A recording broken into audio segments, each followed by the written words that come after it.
You are looking at my 1985 Yamaha SBG2100. I really like this guitar. However, it no longer looks like it's stock. So my project for today is to revert it back to its stock appearance. These are some locking tuners that I had put on. The old Yamaha branded Grovers were real hard to turn. So I put these on, but in all honesty, I don't like the way they look. They don't really match the vibe of the guitar. It's a vintage guitar and they look like modern tuners. So I was able to repair the old Yamaha branded Grovers to make them smooth again. I'm going to be putting them back on. And then here we see that somebody installed Seymour Duncan pickups in this before I even got it. Here's a picture of what it looks like stock. Black pickup covers and gold pole screws. So that's the project for today. What I'm going to need to do that is my soldering iron, black pickup covers, masking tape, some gold pole screws, and some silicone sealer. And while I'm at it, I'm going to be taking the strings off and, replacing the strings. So that's it. I'm going to get started.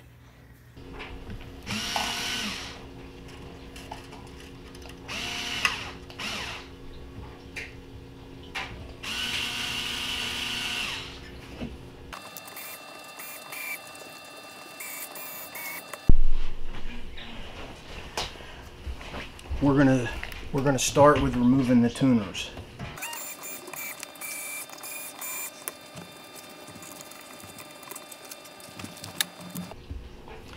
I removed the bridge and tailpiece. Let me get the camera over here. I removed the bridge and tailpiece, but I'm gonna tape the screws and the adjusters for both so that they don't move while I'm flipping the guitar upside down. Something interesting, they have a brass sustain plate on this guitar underneath the bridge, which was a big marketing thing for them when they came out with this guitar.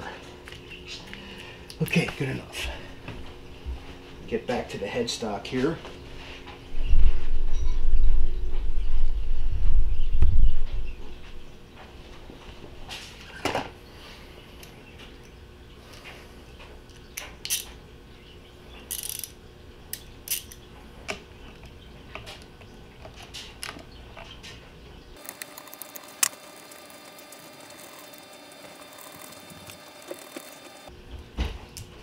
These tuners function very well, but they just don't look right on this guitar, in my opinion. So, they're coming off.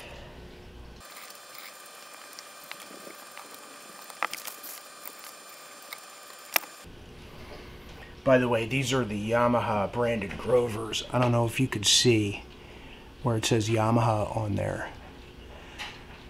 These are the originals, and they were real hard to turn, so I took the buttons off and put some white lithium grease in there, put the buttons back on, and it seemed to make a big difference. So I'm not going to know for sure until we string it up, but I think these will be fine now.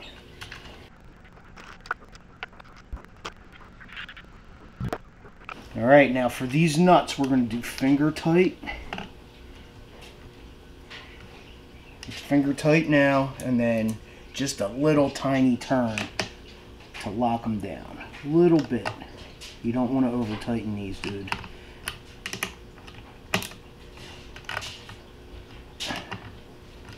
There we go. And then we can now fully tighten the screws on the back.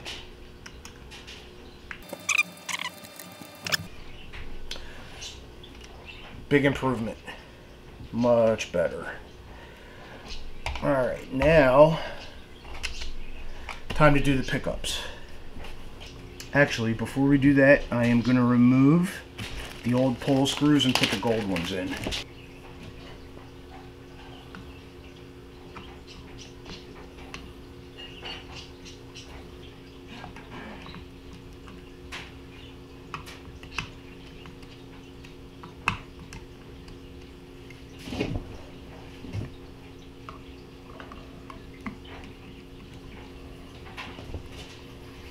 Okay, gold pull screws are in. Time to remove the pickups. Remove the rings from the pickups and then put the new covers on.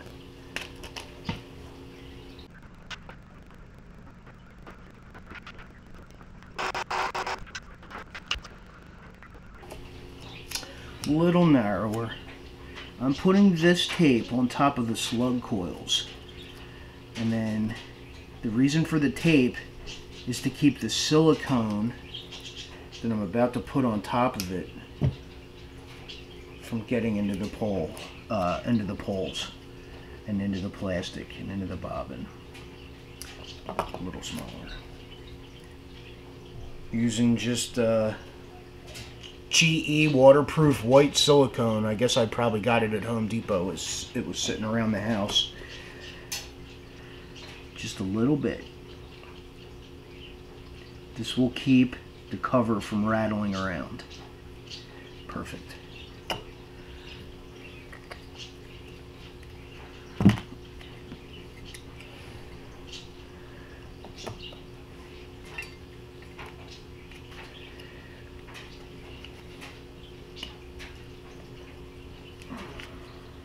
Oh man, that looks good. Once you know that the cover's been is on securely and tight and about where you want it, we're going to turn the soldering iron on. You're going to clamp this thing down to make sure it stays put.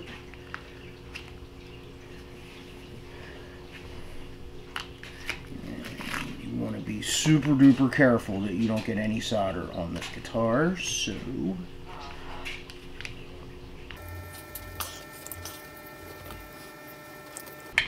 okay, we're heated up.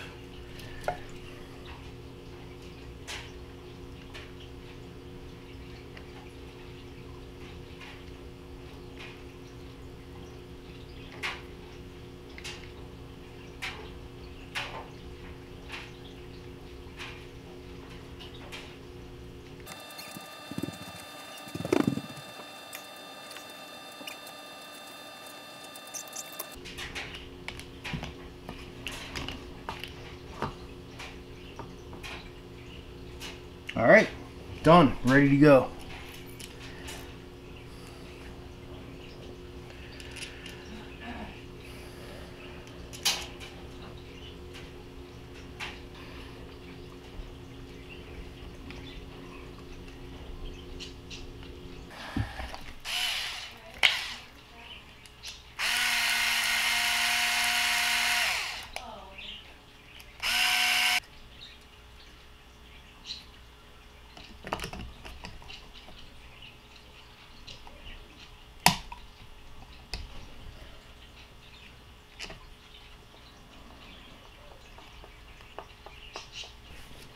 All right, looking good. On to the neck pickup.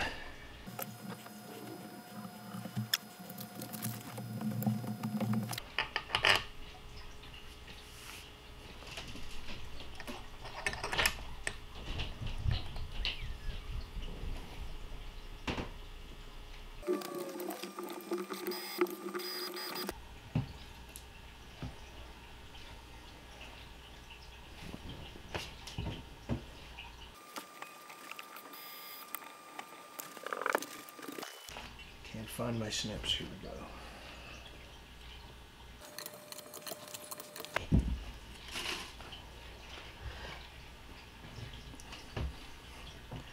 Much better. Much, much better. That is what they're supposed to look like.